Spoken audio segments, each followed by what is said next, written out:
जय गुरु जी। शुक्राना महाराज का। बहुत बहुत शुक्राना ये मौका देने का कि मैं अपने कुछ कर्म हल्के कर सकूं। बहुत शुक्राना महाराज के इस प्लेटफॉर्म का, मुझे इस लायक मतलब ये मौका देने का। थैंक यू संगत जी।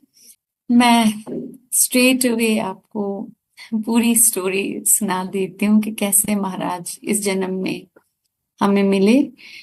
आ, महाराज जी पहले डुगरी से कुछ देर चंडीगढ़ आए थे। पहले वो पंचकुला में रहे और फिर 33 सेक्टर में रहते थे, एक प्राइवेट कोठी में। और जो मेरे ससुराल का घर था वो 36 सेक्टर में था। तो किसी ने, मेरी मदर इन लॉ के घुटनों में बहुत तकलीफ रहती थी, तो किसी ने मामा पापा को, हमारे मेरे फादर इन लॉ एयरफोर्स के काफी सीनियर ऑफिसर थे, रिटायर्ड, और किसी फौज के अफसर ने ही उनको बताया कि एक महापुरुष हैं, 33 सेक्टर में हैं, वो काफी लोगों पे दया करते हैं और हीलिंग्स देते हैं, अब वहां जाइए। मेरे फादर लॉ तो बड़े कट्टर गुरसिख थे, वो गुरु ग्रंथ साहब के बड़े कट्टर फॉलोअर थे, तो उन्हें देहदारी गुरु के सामने सिर झुकाना बड़ा मुश्किल लगता था। somehow वो गए, महाराज ने उन्हें बुलाया, किसी का कर्म उनके सामने आया। बड़े भी बहुत पाठ पूजा वाले लोग थे वो लोग, सरदार लोग, बहुत गुरबानी को मानने वाले। मेरे ससुर जी के फादर मदर, बहुत पाठ होता था उनके घर में। तो शायद गुरु जी को क्या दया आई और उन्होंने उनको बुला लिया, वो चले गए महाराज के यहाँ।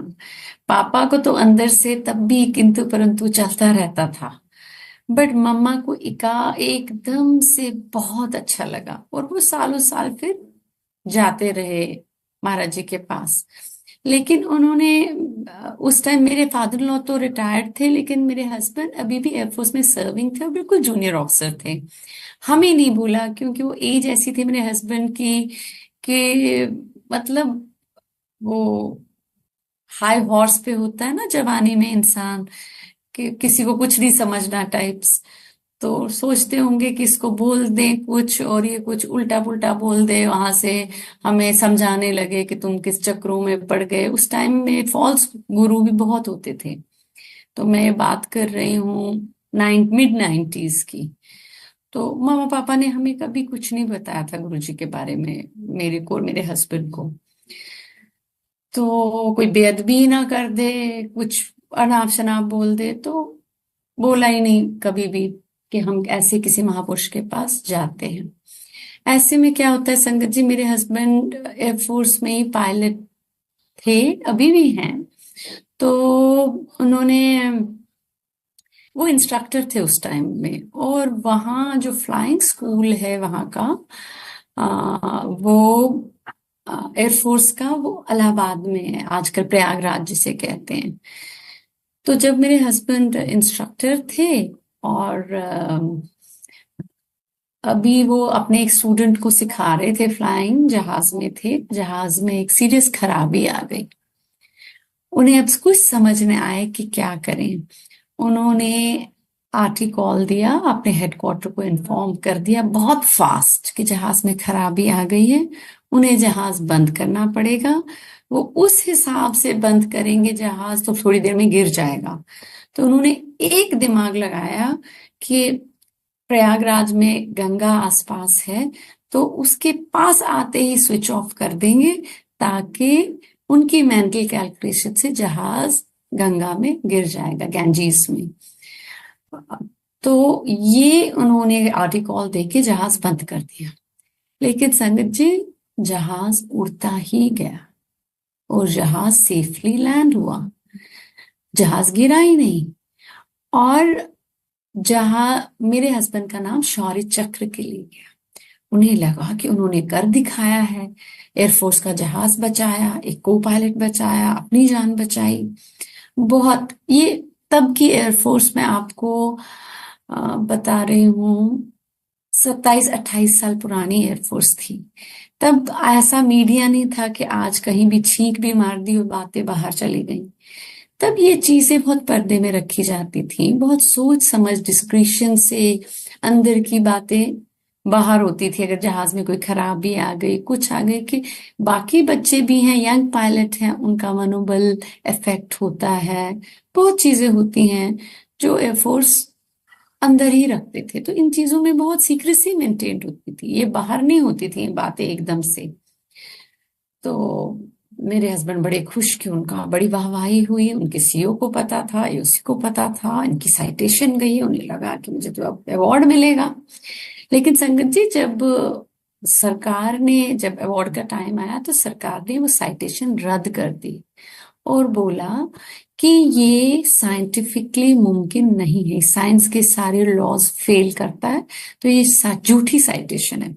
मेरे हस्बैंड को बहुत बुरा लगा। वो कहते हैं नहीं भाई झूठी, मेरा तो गवाह है जो मेरे साथ लड़का बैठा था, मेरा सीईओ गवाह है कि मैंने कोई झूठ की फिक्टिशियस साइटेशन नहीं है, ये मेरे साथ हुआ है। और वो तब तक अपने को श्रेय दिए जा रहे थे, मैंने जहाज लैंड किया है, मैंने ऐसा किया है, मैंने वैसा किया है। मेरे हस्बैंड को कुछ नहीं मिला। ये संगत जी, मैं आपको ये बात थोड़ी बाद की बता रही हूँ। उससे पहले क्या होता है कि मेरे हस्बैंड जो है, मेरे फादर फाइटर पायलट थे, और मेरे हस्बैंड बड़ा लड़ भिड़ के अपने माँ बाप से एयरफोर्स उन्होंने ज्वाइन की। वो भी पायलट बने, फाइटर पायलट तो नहीं बने मगर पायलट बने। तो माँ की मर्जी के खिलाफ, मदर उनके हार्ट पेशेंट थे, तो वो कहते थे उनको कि देख, मैं जिंदगी भर एक तो तेरे फादर की वजह से स्ट्रेस में रहती थी, अब तूने भी यही प्रोफेशन ले लिया। तो बड़ा लड़ भिड़ के बने थे पायलट। तो ऐसी कोई चीज तो वो कभी भी अपने पेरेंट्स से डिस्कस नहीं करना चाहते थे, ना उनको बोलना चाहते थे कि बीमार माँ मेरी फिर फिक्र में ही रहेगी कि आज तो तू बच गया, दोबारा बचे ना बचे, तू क्यों इस प्रोफेशन में गया। तो मतलब वो नहीं चाहते थे कि पेरेंट्स को कभी कुछ पता चले। लेकिन जब ये वारदात हुई थी, उसके कुछ दिन में पापा का फोन आता है मेरे हस्बैंड को और बोलते, सरताज की हो ऐसी। तो चोर की दाढ़ी में तिनका, मेरे हस्बैंड को लगा इनको कहीं से पता चल गया है। तो उन्होंने बोला कि अब तो पता चल ही गया है, बोलना पड़ेगा। सर पापा, all is well that ends well, सब कुछ ठीक है, थोड़ा जहाज में खराबी आ गई थी, सब कुछ संभल गया, मैं आपके सामने हूँ, कुछ नहीं हुआ। तो लेकिन मेरे हस्बैंड को अंदर से बड़ा गुस्सा आया कि भैया ये चीज लीक कैसे हुई है। एयरफोर्स की चीजें, अंदर की बातें तो ऐसी लीक होती नहीं है। वो मेरे बूढ़े माँ बाप तक ये खबर किसने पहुंचा दी। तो अब मेरी माँ उनकी रातों की नींद उजड़ जाएगी। फिर फोन रखते रखते मेरे हस्बैंड ने पापा से पूछा, पापा लेकिन आपको ये बात बताई किसने। तो पापा ने बोला, यहाँ एक गुरुजी है, गुरुजी ने हमें बोला। उन्होंने बोला, बेदी अंकल तेरे पुत्र दा जहाज बड़ा भारी सी, मेरी पिठ नीली पै गई है, जा गाया नु गुड़ ते चना खिला। तो गुरुजी ने बताया। मेरे हस्बैंड को अक्ल नहीं आई, ना मुझे अक्ल आई। मेरे को तो मतलब मेरे को तो कुछ आइडिया ही नहीं था, बट मेरे हस्बैंड को भी कोई अक्ल नहीं आई। वो बोलने लगे कि हम महाशिव के दर्शन को जाएं, उनके शुक्राने को जाएं। हमारे इतने पाप थे कि हमें आइडिया ही दिमाग में नहीं आया ऐसा। उल्टा मेरे हस्बैंड बोलने लगे, जो माँ बाप को उनके डर था ही, ये कुछ ना कुछ ऊट पटांग बोलेगा। तो मुझे बोलने लगे, देखो इस गुरु का नेटवर्क कितना तेज है, कितनी अंदर की बात इसने कहीं से पता कर ली है, सॉरी गुरुजी, और मम्मा पापा को इम्प्रेस कर रहा है। कोई दर्शन थैंक यू इसके लिए नहीं गए, उल्टा ये सब सोचने लगे मन में, और बात खत्म हो गई। संगत जी, इससे पहले हाँ, मम्मा पापा के साथ भी एक चीज हुई थी कि एक बारी उन दिनों गुरुजी को सब लोग राखी बांधते थे, लेडीज, रक्षाबंधन को। रक्षाबंधन के दिन मेरी सास की तबीयत खराब हो गई, तो वो जा नहीं पाए। तो उन्होंने राखी पापा को दे दी गुरुजी को देने के लिए। लेकिन जब सुबह वो उठे तो जो घर था हमारा चंडीगढ़ का, वो गुरुजी की खुशबू से भरा हुआ था। और जब वो बेडरूम से लॉबी तक आए, उन्होंने देखा कि जो लॉबी का कॉफी टेबल है उस पे एक दिव्य राखी पड़ी हुई है। बहुत सुंदर राखी, रेड कलर की, उस पे जरदोजी का काम हुआ था। तो मेरी सास चौंक पड़ी, बोली गुरुजी आए थे। क्योंकि खुशबू गुरुजी की वो डिस्टिंक्ट थी, गुलाबों की। बहुत कई बारी मिक्स वाली भी होती थी, ऊद गुलाब, और उनको खुशबू वाला बाबा भी बोलते थे। तो उनको लगा गुरुजी तो आए थे, गुरुजी तो आए थे। तो उन्होंने बहादुर से पूछा। हमारा घर रात को लॉक हो जाता था, मेन गेट अंदर से, और अंदर के दरवाजे दरवाजे मेन तो कोठी के भी बंद हो जाते थे। तो अभी तो कोई भी लॉक भी नहीं खुला था जब वो राखी अंदर थी और घर खुशबू से भरा हुआ था। तो उन्होंने लॉक खोला और बहादुर को बुलाया। बोला, बहादुर कोई आया था? बोला, मेम साहब अभी तो सब कुछ बंद है, बट मैंने एक गंजे से आदमी को गेट से निकलते देखा। कैसे निकले वो और कैसे आए, मुझे नहीं पता। जय गुरु जी, शुक्राना गुरु जी। ये मेरे को पहले आपको शेयर करना था इस सत्संग। ये जहाज की वारदात से पहले की बात बोल रही हूँ मैं। फिर जब ये जहाज की वारदात के बाद भी हमें अक्ल नहीं आई, कुछ दिनों में कुदरत ने हमारे मुंह पे एक और थप्पड़ मारा। हमारी बेटी थी जिसमें मेरे हस्बैंड की ना जान बसती थी। बच्चे तो सबको अपने प्यारे होते हैं, हमें भी प्यारे हैं, सबको ही होते हैं, लेकिन ना जो मेरे हस्बैंड की उस डॉटर के लिए, हमारी फर्स्ट बॉर्न डॉटर के लिए अटैचमेंट थी, वो एक अजीब जुनूनी हद तक, पागलपन के लेवल तक की अटैचमेंट थी उनकी। अगर उन जो भी उनको फ्री टाइम मिलता था वो सिर्फ उस बच्चे को खेलते थे, उसको निहारते रहते थे। मैं कभी कभी टाइम करती थी घड़ी पे कि खाए बिना पिए बिना वो 9 9 घंटे एट स्ट्रेच उस बच्चे से खेलते थे, उसको देखते रहते थे। हद से ज्यादा उसे प्यार करते थे। और वही बच्ची हमारी सीरियसली बीमार पड़ गई और उसकी दोनों किडनीज फेलियर में चली। उसे कुछ ऐसी बीमारी हो गई जिसमें 5% लोग जो होते हैं वो मेडिकेशन को रिस्पॉन्स नहीं देते, 95 90% बच्चे बच जाते हैं। मगर जिस ब्रैकेट में वो पढ़ती थी वो बच्चे नहीं बचते। हमने एशिया के बेस्ट नेफ्रोलॉजिस्ट को दिखाया, हर जगह फॉरेन पेपर्स भेजे, but line of treatment same था और वो लाइन ऑफ ट्रीटमेंट उस पर नहीं चल रहा था। अब हम पीजीआई में भी बहुत देर एडमिट हुए, इस मरते हुए बच्चे को लेके हम पेरेंट्स के पास पहुंच गए प्रयागराज से, क्योंकि हमारा दिमाग बिल्कुल चलना बंद हो गया था। तो टूटे फूटे इस पढ़ते हुए बच्चे को लेके पेरेंट्स के पास पहुंचे।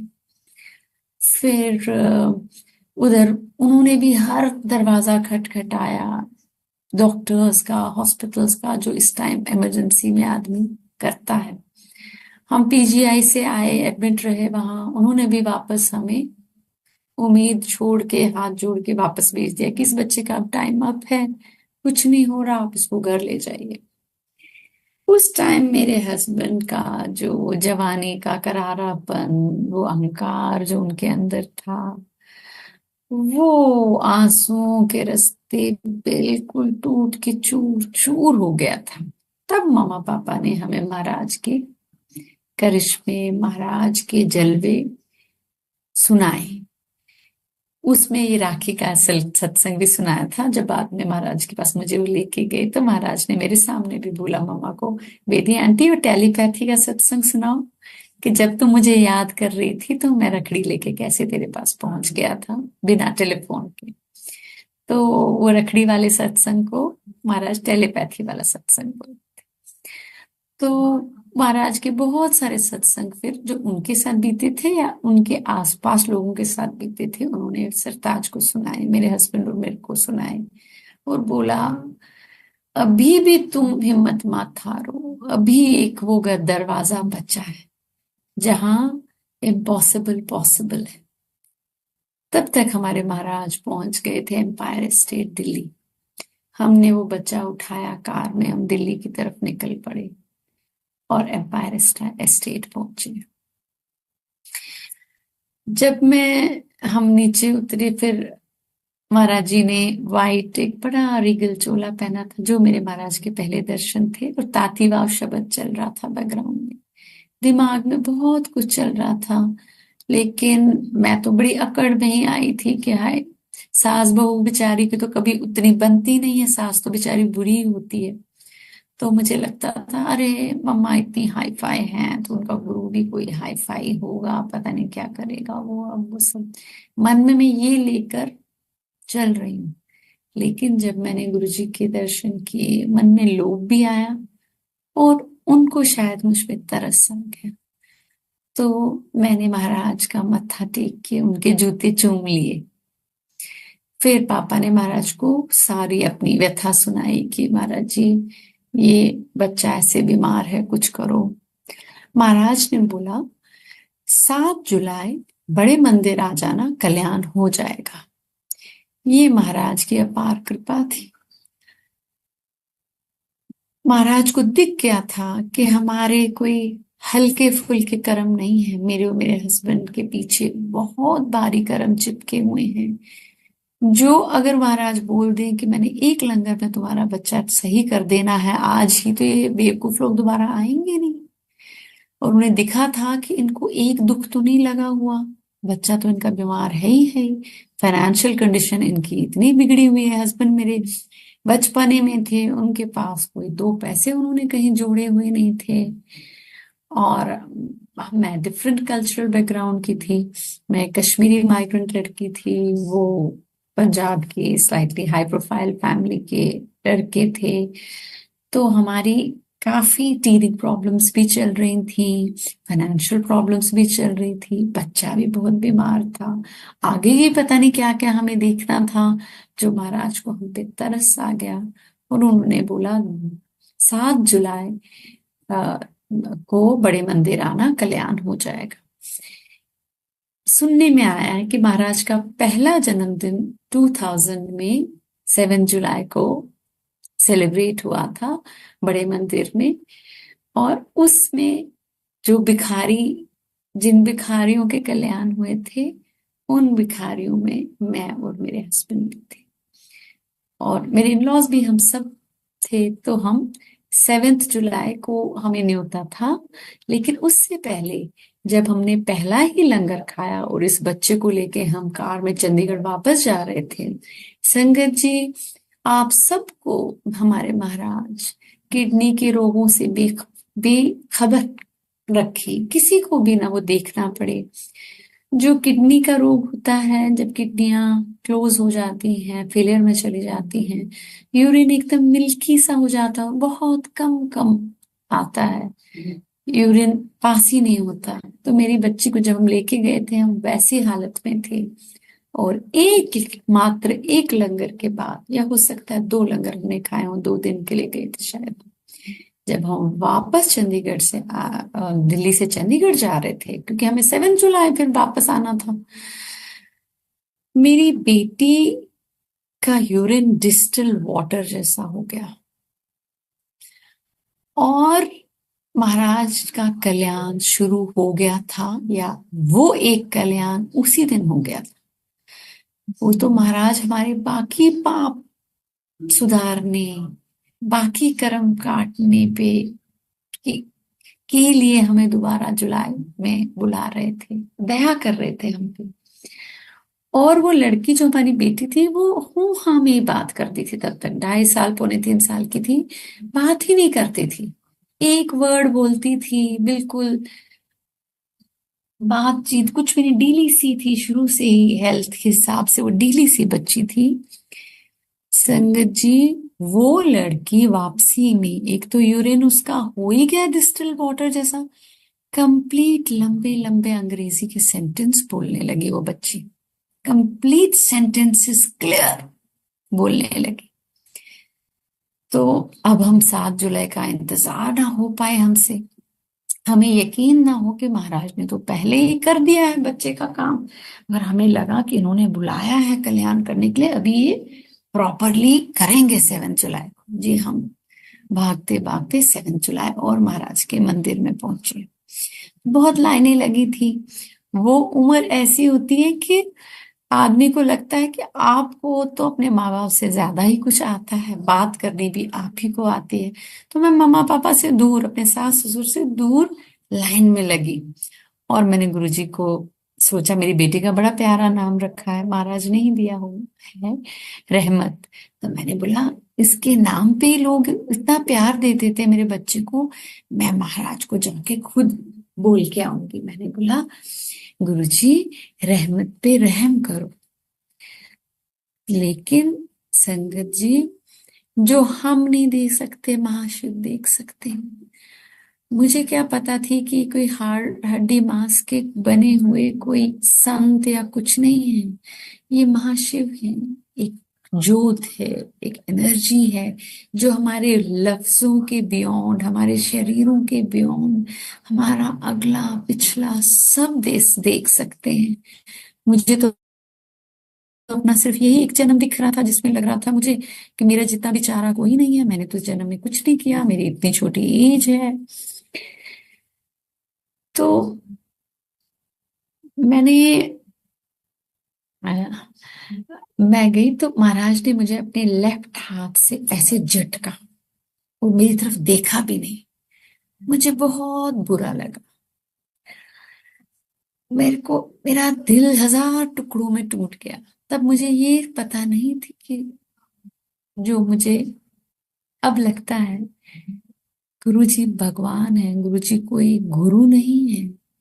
गुरुजी तो अंदर बैठे हुए इस देह में स्वयं परमात्मा है। जब हम उनको न्योता देते हैं एज गुरु और गद्दी पे बिठाते हैं, तब वो गुरु हो जाते हैं। तब वो तरस खा के हमारे कर्जे काटते हैं। लेकिन जब वो दिल पे अंदर बैठे होते हैं, तब वो परमात्मा होते हैं। उनसे कोई भी थॉट, कुछ भी नहीं छुपा।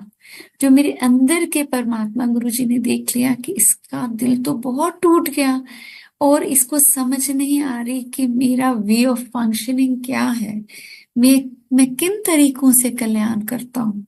तो महाराज को दया आई, तो उन्होंने जल्दी से किसी संगत को मेरे पास भेजा। अनजान संगत, तो मुझे बोलने लगे आप इतने उदास क्यों हैं। मैंने बोला कि मेरा मेरा बच्चा बीमार है, और इन्होंने मुझे झटक दिया है। ये मेरे को पता नहीं, इनको मैं पसंद नहीं आई, शायद ये मेरी बेटी को शायद ठीक ना करें। तो उन संगत ने मुझे बोला, मुझे ये पता नहीं थी संगत जी कि महाशिव जब एक आंख उठाते हैं, एक हाथ का इशारा करते हैं, तकदीरें बदल जाती हैं। सूरज उगते हैं, सूरज डूबते हैं, उनकी एक एक पलक पलक ऊपर करने और नीचे करने से। मुझे ये समझ नहीं आ रहा था कि महाशिव के एक हाथ के इशारे से मेरी तकदीर बदल रहे हैं वो। तो उन लेडी ने मुझे बोला आप इतना हौसला मत हारो, महाराज के कल्याण करने के तरीके निराले हैं। उन्होंने आपको नहीं झटका है, ये आपके पापों को झटका है, आपके बुरे टाइम को झटका है। और वही सच था। उस दिन से दिन चीजें संभलने लगी। कितना शुक्राना करूं मैं महाराज का। मैं अर्ली 20s में थी, पहले मेरा सुहाग बचाया, फिर मेरी औलाद बचाई। आज मैं एक माइग्रेंट लड़की कहाँ कहाँ भटक रही होती, अगर उस यंग एज में मेरे हस्बैंड को कुछ हो जाता, मेरे बच्चे को कुछ हो जाता। बड़ों के ही कर्म थे शायद, मेरे बाप सास ससुर के ही बहुत अच्छे थे, उनके पूर्वजों के, जिनकी वजह से तरस खा के महाराज ने इनडायरेक्टली मुझ पे भी दया की।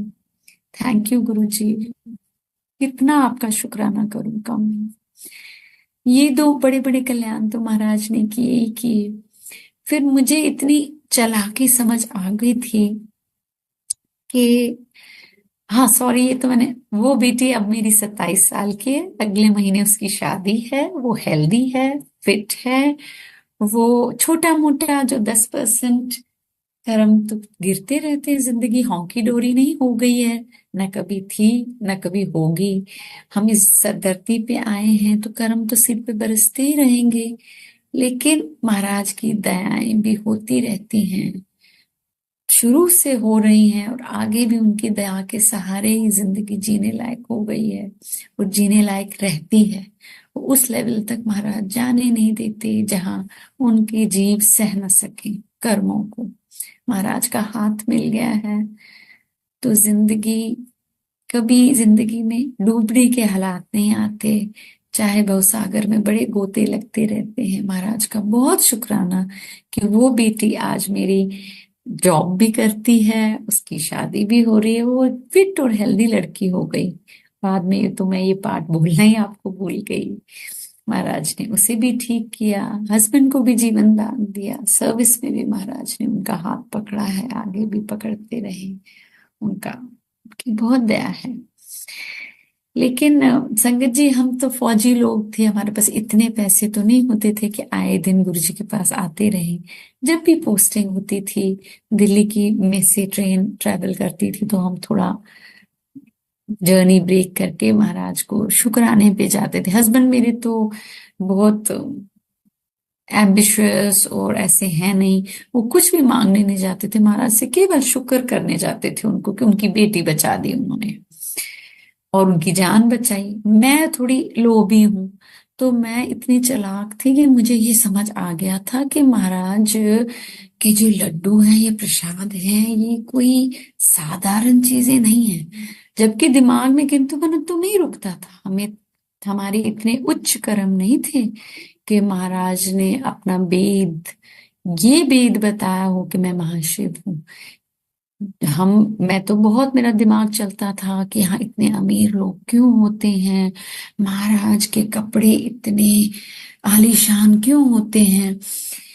दिमाग में बहुत चीजें चलती थी। मकुर मन है, ये नहीं पता ना। वाह वाह मौज फकीरां दी, कदे पाया पावन मखमल चरिया, कदी गोदड़ी लीरां दी। फकीरों की, दुनिया के, इस यूनिवर्स के मालिक की मौज कौन समझे, हम जैसे कीड़े मकोड़े।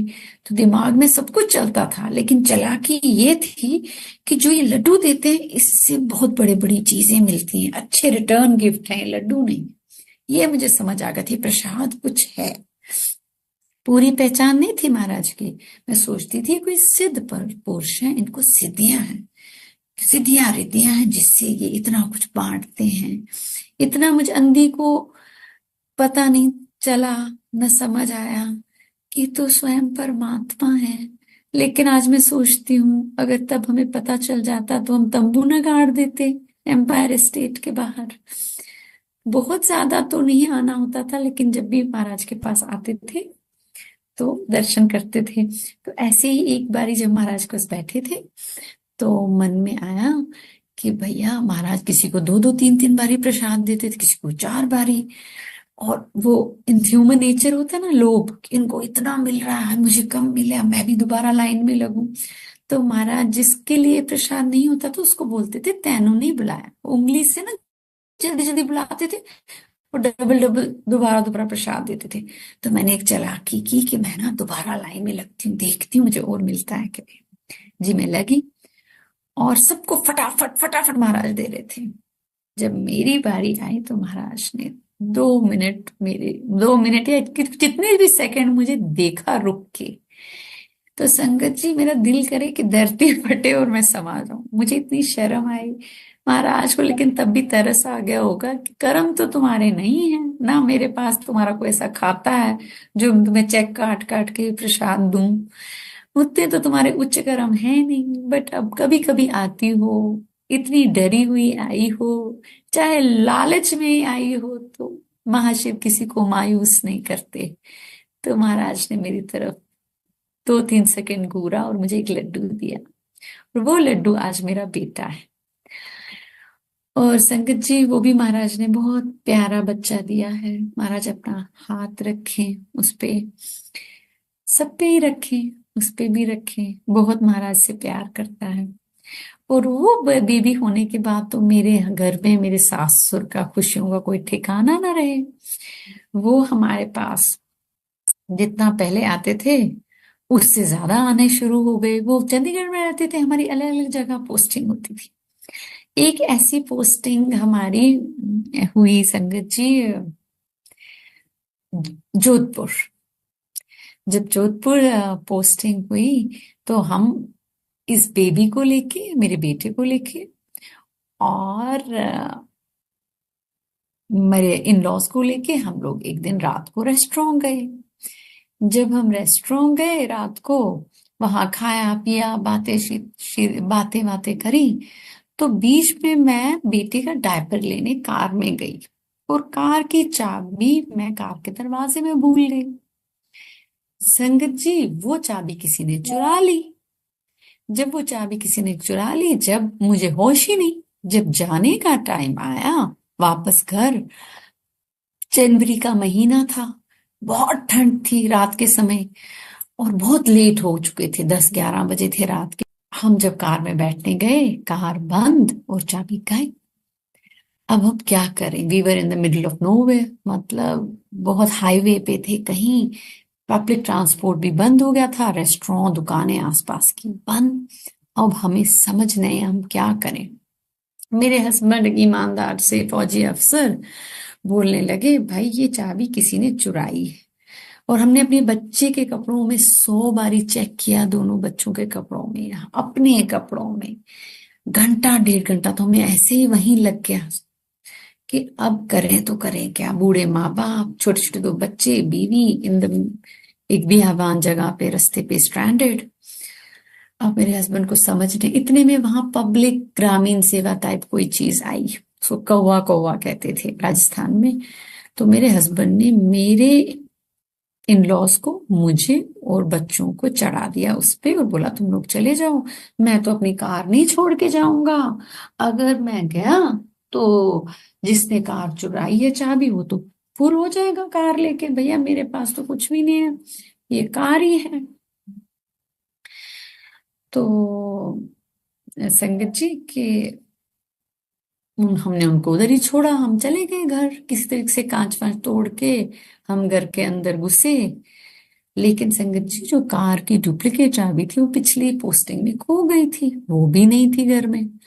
अब मुझे समझ न आए कि मैं अपने हस्बैंड को कैसे हेल्प भेजूं, कैसे हेल्प भेजूं, कुछ समझ ना आए। तो मैं बड़ी परेशान, यहाँ से मेरी मदर इन लॉ, एक माँ, तब तो एकदम से चिड़चिड़ापन हो जाता था कि मम्मा दिमाग खा गए। लेकिन अब जब मैं अब खुद एक माँ हूं, तो माँ का प्यार समझ आता है कि उनका बच्चा था। तो बोले जाए, जनवरी दी रात, हाय मेरा मुंडा, इतनी ठंड, उसके पास कोट भी नहीं है, हाय जनवरी दी रात मेरा मुंडा। उनकी वो सुई, वो जनवरी की रात मेरा मुंडा पे अटक गई, और मेरे को डांटने लगी कि तू ही गई थी चाबी लेके। अब मुझे भी गिल्ट हो, मैं सोचूं मम्मा का तो बेटा लगता है, लेकिन मेरा भी कुछ लगता ही है। अब मेरे को भी अंदर से बड़ी परेशानी हो, हेल्पलेसनेस हो कि उनको कोई अटैक कर ले। अकेले अंधेरे में रात को वहां हैं, बाहर खड़े हैं सड़क पे, गर्म कपड़े भी नहीं।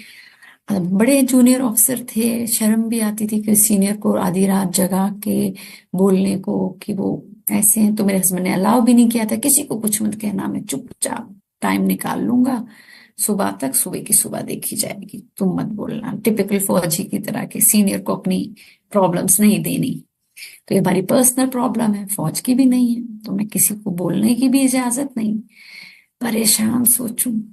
फिर संगत जी, मेरे हमें महाराज जी ने कुछ स्वरूप ब्लेस करे थे, मतलब उस टाइम संगत बांटती थी स्वरूप, तो हमारे पास थे कुछ, उनकी हमें वैल्यू भी नहीं पता।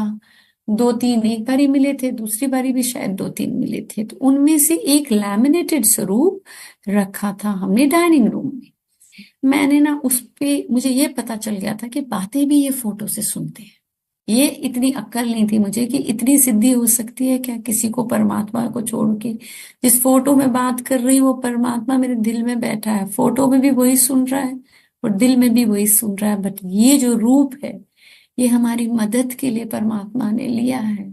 ये कोई साधारण रूप नहीं है, ये परमात्मा का सबसे बड़ी वोल्टेज पे परमात्मा धरती पे आए हैं। तो इस रूप का नाम गुरु जी है, जिनकी फोटो में भी फिनोमिनल, जबरदस्त शक्ति है। तो मगर मैंने सुना था लोगों की, इनकी मामा पापा ने हमें सत्संग सुनाए थे कि लोगों के हार्ट अटैक रुक गए इनकी फोटो पानी में डिप करके पीने से। तो मैंने उनकी फोटो पे सर मारा और बोला कुछ करो, संगत जी मैंने बस बोला कुछ करो, गुरुजी भी नहीं बोला, कुछ करो सिर मार के। और थोड़ी देर में छन करके एक चाबी के छल्ले की गिरने की आवाज आती है। मैंने सोचा मैं ना स्ट्रेस आउट हो गई हूँ, मेरे को हेल्यूसिनेट कर रही हूँ। तब भी मैंने मजाक किया गुरुजी की फोटो से और बोला गुरुजी आपने चाबी तो नहीं फेंक दी। फिर मैंने बोला मैं ना स्ट्रेस से पागल हो रही हूँ, ऐसे थोड़ी होता है कि चाबी फेंक देंगे, क्या हवा से चाबी गिरेगी। और मैं अपना काम वहां यहाँ करने लगी कुछ घर में। इतने में मेरी बेटी की रोने की आवाज आई दूसरे रूम से। तो मैं उसको चुप कराने गई कि बेटे आप क्यों रो रहे हो। वो बोलने लगी मम्मा, वो शिवर कर रही थी डरी हुई, बोलती है मम्मा हवा से चाबी का छल्ला गिरा है, जो आप ढूंढ रहे हैं, घर की चाबियां, कार की चाबियां और भी कोई चाबियां रही होंगी उसमें, वो देखिए वो नीचे गिरा है, वो उठा के पापा को बेच दीजिए। ये है हमारे गुरुजी। वो चाबी का छल्ला बहुत पहले तक, कुछ दिन पहले तक भी हमारे पास था, उस कब कार बदल गई है। तो महाराज ने वो चाबी हवा से फेंक दी। किस किस चीज का शुक्राना करें। अभी भी बहुत कुछ करते आ रहे हैं, कर्म गिरते रहते हैं सिर पे, और महाराज अपना हाथ लगा लगा के बचा बचा के चला रहे हैं। उन्हीं के सहारे सारी सृष्टि चल रही है, तो हम भी चल रहे हैं। परमात्मा के इस गुरुजी रूप जितना सहायक कोई मददगार और कोई रूप हो नहीं सकता, है भी नहीं। अब मैं आपको एक और सत्संग मुझे याद आ रहा है कि रिसेंटली हम, मेरे हस्बैंड ने न्यू दिल्ली कमांड किया। कुछ देर जब कमांड खत्म हुई तो हमारा जो अपॉइंटमेंट हाउस है हमें खाली करना पड़ा, हम किसी और जगह गए। उसमें एक दो सर्वेंट क्वार्टर्स थे, हम शिफ्ट हो गए और हम अब हेल्पर्स को ढूंढ रहे थे। मेरे बेटे ने कोविड में ना कुछ डॉग्स रेस्क्यू किए थे, वो डॉग्स भी हमारे साथ थे। तो लोग आ रहे थे एक सर्वेंट क्वार्टर मांगने, और मैं चाह रही थी कि एक क्वार्टर में हम वो लोग रखें जो हमें इन डॉग्स को पालने में थोड़ी मदद दे दें, और दूसरे में एक लेडी रखें जो हमारा किचन का काम और ऊपर का काम में मदद करे। तो इनफैक्ट मैंने कहीं एक आध जगह बात भी कर ली थी। इतने में पड़ोसियों की हेल्पर एक लेडी को लेके आती है और मुझे बोलती है मैडम आपसे एक रिक्वेस्ट है, लेकिन आप ना मत करना।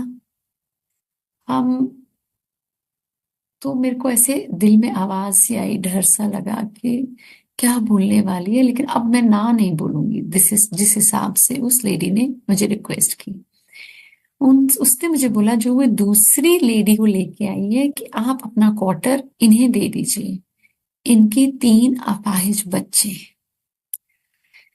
तो मैंने बोला ठीक है, ये तो गुरुजी का कोई टेस्ट है। टेस्ट क्या है, गुरुजी का हुक्म है, तभी इस दरवाजे पे आई है। तो मैंने उनको हाँ कर दी कि आप क्वार्टर ले लीजिए। दो मुझे दिक्कत हो रही थी कि हम बड़े कंफर्टेबल से घर से आए थे, और एक क्वार्टर तो डेडिकेट हो गया डॉग्स में, अब एक की उम्मीद थी जिसमें हमने ये लेडी रख ली। तो हमारे घर के काम कौन करेगा, इसके तो पहले ही खुद बेचारी के बच्चे ऐसे हैं। लेकिन कोई भी चीज कोइंसिडेंस नहीं होती, और पता नहीं महाराज किस रूप में कब दरवाजे पे आ जाते हैं। तो मैंने हाँ कर दी।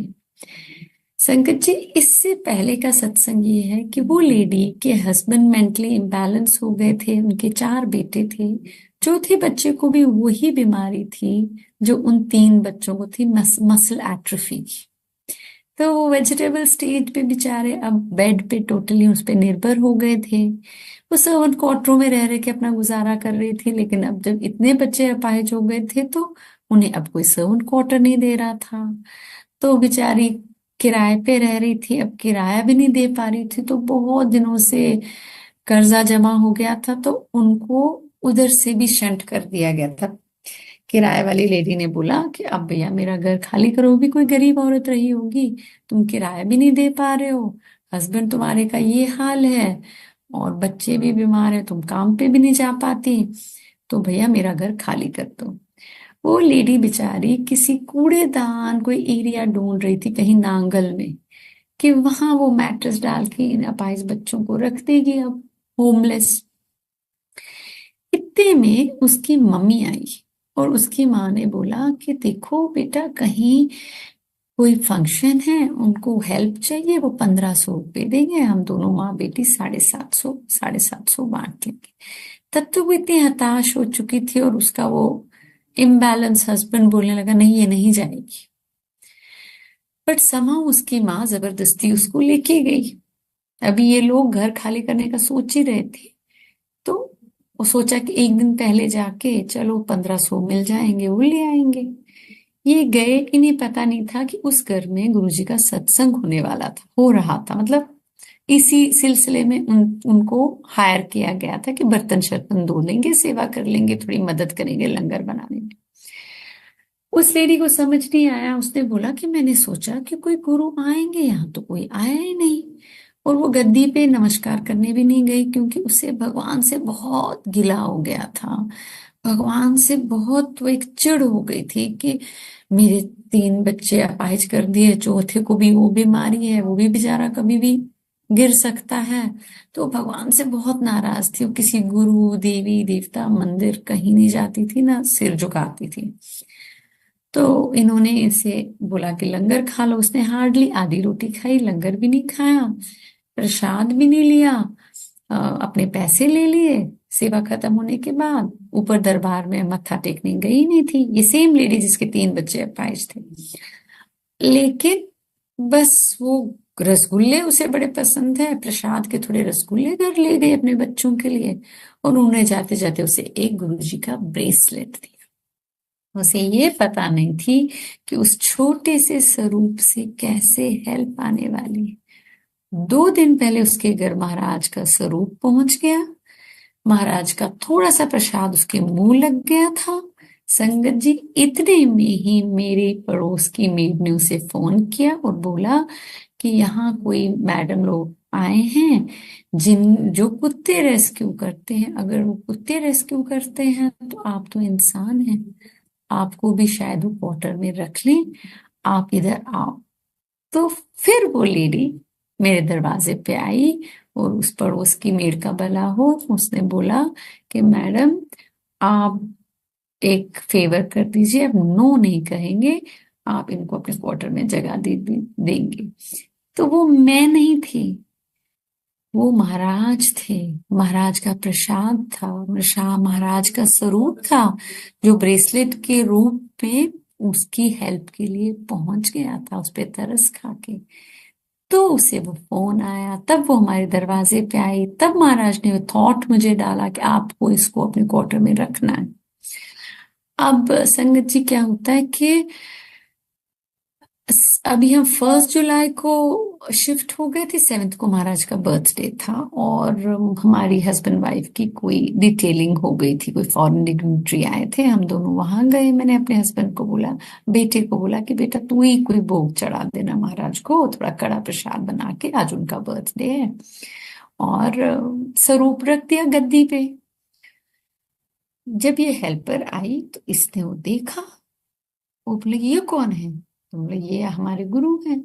मैं किसी गुरु को नहीं मानती, आपको चाहिए, मेरे पास इनका ब्रेसलेट का एक लॉकेट है, मैंने फेंक के रखा है, मैं नहीं पहनती। तो मैंने बोला कहाँ फेंका है तुमने, कहीं फेंका होगा घर में। वो मेरे को खुश करने के लिए वो लॉकेट लेके आई। मेरे को तो लगा मुझे खजाना मिल गया, लेकिन मेरे मन में गिल्ट हुआ कि मैं कैसे रख लूं ये, इसे पता ही नहीं है कि ये एक लॉकेट नहीं है, ये किन का स्वरूप है जिससे इतनी मदद इसकी हो सकती है। तो मैंने बोला हाँ मैं ये रॉकेट रख लूंगी, तुम मत पहनो, मत फेंको, जो लॉकेट लगा हुआ था ब्रेसलेट में, मगर तुम ना एक स्वरूप ले जाओ, इनका रखोगे घर में। मैडम मैं तो नहीं रखती। अच्छा आप दे दो, मैं रख लूंगी। मैंने बोला अगर आप वो रखोगे तभी मैं आपका ये लॉकेट लूंगी। मैंने एक लैमिनेटेड स्वरूप इनको महाराज का दे दिया। इन्होंने, इसने, मैं घर चेक तो नहीं करने गई, कहीं रख दिया होगा घर में। तो फिर मैंने वो लॉकेट रख लिया। फिर उसने मुझे कहानी सुनाई कि हाँ, इनके मैं गई थी सत्संग में जिस दिन मुझे एक आध दिन पहले बेघर होना था, और मैं कूड़ादान के बाहर जगह देख के आई थी अपने बच्चों को लेने, उसी दिन तो मैं गई थी, इनका किसी ने सत्संग किया मैडम जी। मुझे समझ में नहीं आया, वहां तो कोई गुरु आए ही नहीं। तो प्रसाद मैंने पूरी कहानी, रसगुल्ले खा लिए और वो ब्रेसलेट ले लिया जो मैंने आपको दिया, ऐसे मिला मुझे ब्रेसलेट। अच्छा, बड़ा अच्छी बात है, आपके गुरु हैं। प्रसाद वसाद इसने खा लिया। संगत जी, अब इसके लिए मैं कभी कभी बड़े मंदिर से एक्स्ट्रा प्रसाद मांग लेती थी, महाराज भेज देते थे। सत्संगों में भी इसके लिए महाराज भेजते थे, जो बड़े सत्संग लोग कराते हैं। न्यू ईयर पे दिल्ली में कोई जगह थी, ग्रीन समथिंग, कोई फार्म हाउस था बड़ा सा, वहां न्यू ईयर का सत्संग था। तो मैं वहां गई और मैंने इसके लिए एक्स्ट्रा प्रसाद लिया, लेकिन कैलेंडर मुझे एक ही मिला। मैं बड़ी खुश हो के आई कि मेरा न्यू ईयर ब्लेस हो गया, मेरा न्यू ईयर ब्लेस हो गया, मुझे महाराज का कैलेंडर मिला है। और मैंने वो डाइनिंग टेबल पे रख दिया, क्योंकि हमारा किसी चीज में इंटरेस्टेड तो नहीं होती थी, महाराज का स्वरूप ले जाने में। प्रसाद खा लेती थी एज अ पदार्थ, इसको समझ नहीं आता था कि वो दवाई है। तो मैंने बोला, लीला ये ले लो आप अपना प्रसाद। सुबह तो डाइनिंग टेबल पे कैलेंडर पड़ा था, समहाउ ये लेडी मुझे बोलने लगी कि मैडम, मैं ये कैलेंडर ले लूं क्या? मेरा तो चेहरा ही उतर गया। मैंने बोला, महाराज ने मेरा ब्लेस किया था न्यू ईयर। लोभ हो जाता है इन चीजों का हमें ना। तो मेरा तो, मैं तो हूं ही बहुत छोटी सी, तो सोच भी मेरी उतनी बड़ी नहीं है। तो मुझे लगा कि हाय, महाराज ने मेरे को इस कैलेंडर के रूप में ब्लेस किया था, इसको कुछ और नहीं चाहिए था, यही चाहिए था। लेकिन फिर मुझे लगा ये हुक्म ही होगा कि ये लेडी मुझे ये मांग रही है, तो मैंने बोला, लीला आप ले जाओ। उसने, महाराज ने उसके साथ क्या ट्रिक खेली, वो कैलेंडर समझ के ले गई कि उसको एज कैलेंडर काम आएगा डेटे वेटे रखने पे। उसने वो अपने घर में फाइनली एज कैलेंडर टांग दिया। फिर महाराज ने उसे अपना जलवा दिखाया। उसका पति जो मेंटली थोड़ा इम्बैलेंस था, मार पिटाई, ये तोड़ना वो तोड़ना, आए दिन कलेश करना, वो रात को सोया। ये एक दो दिन उसने इस कैलेंडर की तरफ देखा होगा, और ये रात को सोया। जब वो सुबह उठा, वो बंदा जो अंडे मीट शराब ये सब का इतना शौकीन आदमी, वो उठा तो वो एक डिफरेंट आदमी उठ गया, और अपने बच्चों और बीवी को बोलने लगा, हंसो मत, जो ये कैलेंडर में है ना, ये है, ये हकीकत में है। ये रात को आए और इन्होंने मुझे बचाया। उसने कहा कि उसके सपने में बहुत कोई दुष्ट आत्माएं, ईवल से उसका पीछा कर रहे थे, और वो आगे आगे दौड़ रहा था। और गुरुजी एक तलवार सी लाइट की लेके बीच में खड़े हुए, उस तलवार से उन्होंने उन सब ईवल स्पिरिट्स को बकाया। और आप बिलीव नहीं करेंगे, इस स्वप्न दर्शन के बाद जब वो आदमी उस दिन उठा, उस दिन के बाद उसने लहसुन, प्याज, नॉनवेज तो दूर की चीज सब कुछ छोड़ दिया, गुटखा छोड़ दिया, शराब छोड़ दी, बीड़ी छोड़ दी। उसकी बीवी को बिलीव ना हो, अब इसमें एक डेढ़ महीना हो गया इसको ऐसे ही करते हुए। तो उसने अपनी बीवी को बोला, लीला तू अब सबको बोल सकती है कि महेंद्र बदल गया, तू मत डर, सबको बोल मैं बदल गया। और वो आदमी संगत जी साधु बन गया। साधु इन द सेंस, वो दिन भर पाठ पूजा सत्संग यही सब हरिओम हरिओम और करने लगा। और उसने सबसे माफिया मांगी, अपनी माँ को बुलाया, बोला मैं तुझे बड़ी दुख दी है, मैं तुझे पालूंगा। बीवी से माफिया मांगी। वो दोबारा से अच्छी तरह, बड़ा अच्छा ट्रेन ड्राइवर था, कमाने लगा, टूर्स पे जाने लगा, अपनी बीवी को पैसे देने लगा। लेकिन संगत जी, हमें जो दिखता है, हमें पूरी पिक्चर तो दिखती नहीं है। कुछ दिनों में ऐसे ही करते करते, पाठ करते करते उसके चेस्ट में हल्का सा पेन फील हुआ, और वो हॉस्पिटल तक ही चला, और हरिओम करके उसने प्राण त्याग दिए। अब आप इसको कैसे इंटरप्रेट करेंगे? उस लीला को बहुत गुस्सा आया कि गुरुजी को अगर इसको लेके जाना था तो फिर इसको अच्छा बनाया ही क्यों। संगत जी, उनकी फैमिली में कोई नहीं बचता था। गुरुजी ने उस आदमी का संस्कार बदला, जो वो अपने इस कर्मों के बोझ दूसरे जन्म तक ले जाने वाला था, उसको पवित्र करके भेजा। ये क्या कम मेहरबानी है उसके परिवार की संभाल की। उसके होते होते तो लीला फाइनेंशियली बहुत तंग रहती थी। आप बिलीव नहीं करेंगे, हर लंगर के बाद उस लेडी के पास बड़े बड़े अमाउंट्स, कहीं से हमारे घर में ही कोई गेस्ट आए तो कोई 50,000 दे दे, कोई इतना दे दे। उसकी कहानी सुनकर उसको गुरुजी ने फाइनेंशियली इतना सोखा कर दिया, आप सोच नहीं सकते। फिर हर लंगर के साथ गुरुजी ने उसको घर ब्लेस कर दिया। उसके पास अपना घर हो गया, उसके पास पैसों की कोई प्रॉब्लम नहीं रही। और जो उसका चौथा बेटा जिसको सेम बीमारी थी, वो भी कुछ दिन में अपाहिज हो जाता। एक दिन, वो दूसरा एक लंबा सत्संग है, कभी और मौका मिला तो मेरी बेटी का ही सत्संग है वो। तो एक दिन पहले महाराज ने उस लेडी के घर खूब प्रसाद भिजवाया। और दूसरे दिन जो वो बच्चा गुरुजी को मानता था, वो चौथा बच्चा बार बार महाराज को बोलता था, गुरुजी मुझे मेरे भाइयों की तरह डायपरों में मत डालना, मतलब मुझे डायपर पहनने की हालत में मत करना। गुरुजी मुझे डायपरों से बचा लेना, ऐसा मत करना वैसा। पहले महाराज ने खूब प्रसाद भेजा उस लेडी के घर। उस प्रसाद से उसको इंटरनली स्ट्रेंथन किया उस दवाई से। और दूसरे दिन वो बच्चा छोटी सी चोट से ही पास्ट हुए। वो उस बच्चे ने डायपर नहीं पहने, वो भी आज अपने भाइयों की तरह बेड रिडन होगा होता। वो लेडी आज कोई नौकरी नहीं करती, उसके घर में कंफर्टेबली रहती है वो अच्छे से घर में। और उसके वो तीनों बच्चों की संभाल करती है, लुक आफ्टर करती है। जिंदगी चल रही है स्ट्रेंथ से, जब से गुरु जी का स्वरूप उसके घर में आया है। संगत जी, महाराज के सत्संग तो होते ही रहते हैं, जिंदगी एक सत्संग है उनका, एक जर्नी है, पग पग वो साथ हैं। कभी वो अपनी प्रेजेंस फील कराते हैं तो हम उसको सत्संग का नाम दे देते हैं। सारा जीवन ही महाराज का सत्संग है। उनके सत्संग करने पे आए तो सारी जिंदगी निकल जाएगी।